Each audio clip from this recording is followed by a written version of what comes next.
Mga kasama! Hindi na maganda yung init! Tara na! Kakain na tayo!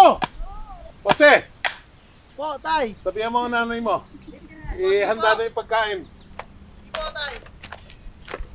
Halika na kayo! Mukhang masarap yung hangin sa rin ha. Hindi sa ang palaya lang yan, naanin natin yan sa taniman natin. Han! Oh, Sana ba? Malayo pa ba? ay, inuwi na si tatay oh. Tay! Ano ko yun si Lucas? Sabi mo maayos yung daan. Kasi yun anak ko, masusunog na yan. Sabi mo Sige po. Bakit? Patag naman yung kalsada. Saka naman nakakita ng bukid na sinemento. Lucas ba yan? Oo, tay. Si Kuya Lucas nga. Smile! Lucas! Anak! Daddy, ang init-init. Paano kami mag-smile under the sun? Ang init. Smile! Smile, Day!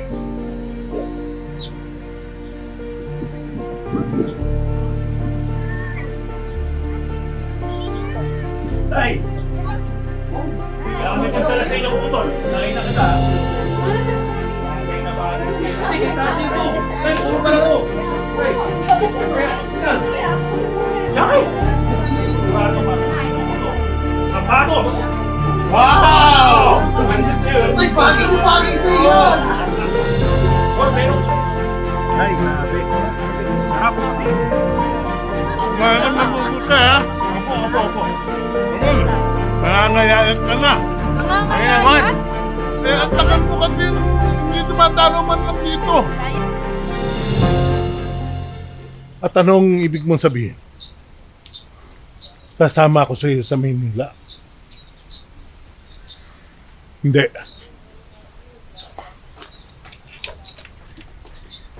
Ano ba yan? Wala namang signal dito.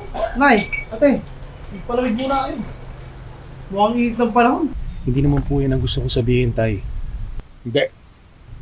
Hindi mo alam ang sinasabi mo.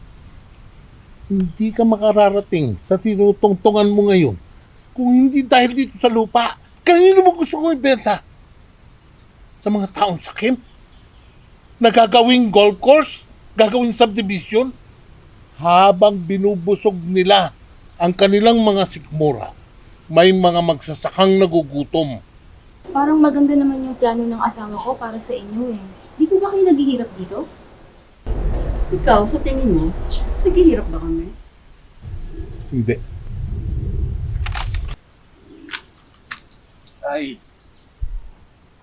Ay, simula pagkabata ako, nakita ko na po paghihirap nyo. Gumigising po kayo ng madaling araw para magtanim, para umani ng palay sa ilalim ng init ng araw. Ay, hindi po yun ang gusto kong buhay para sa inyo.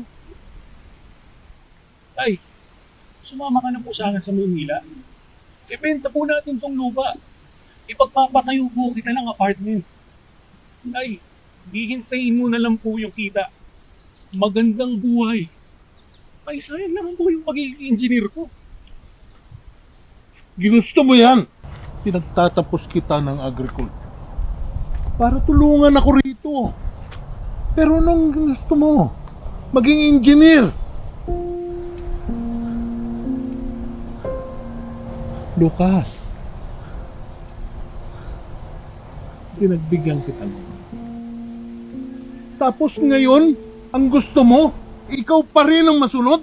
Ay, ang gusto ko lang naman po ay mabigyan pa po kayo ng maginhawang buhay ni nanay sa natitira niyo pang araw. Ay, kagaya po ng kapatid ko si Jose. Hindi naman po pag-guide kayo sa magandang buhay. Magandang buhay? Saan?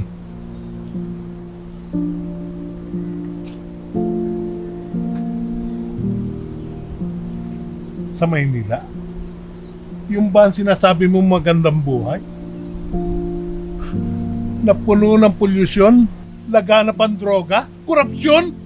Hindi kaya ng butiko na ipahamak ang buhay ng mga tao dito. Tama.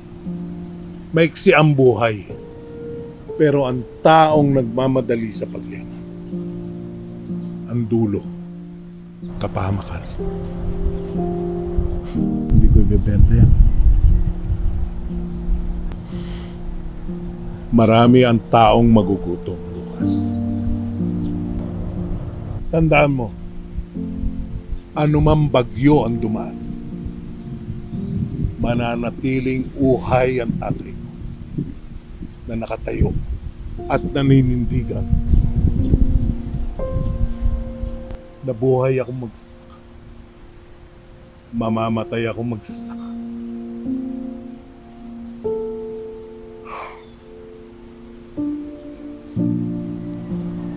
Sige na. Kunin mo na yung pamilya ko. At puntahan nyo yung sinasabi mo magandang buhay.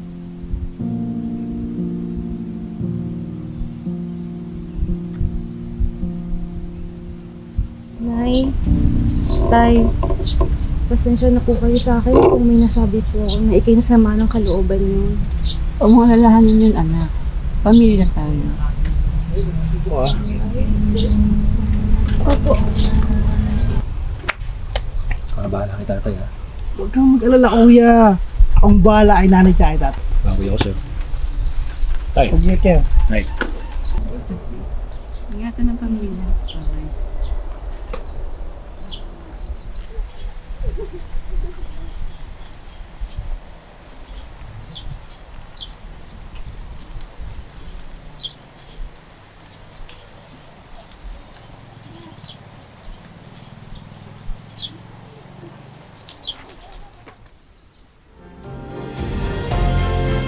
Tay,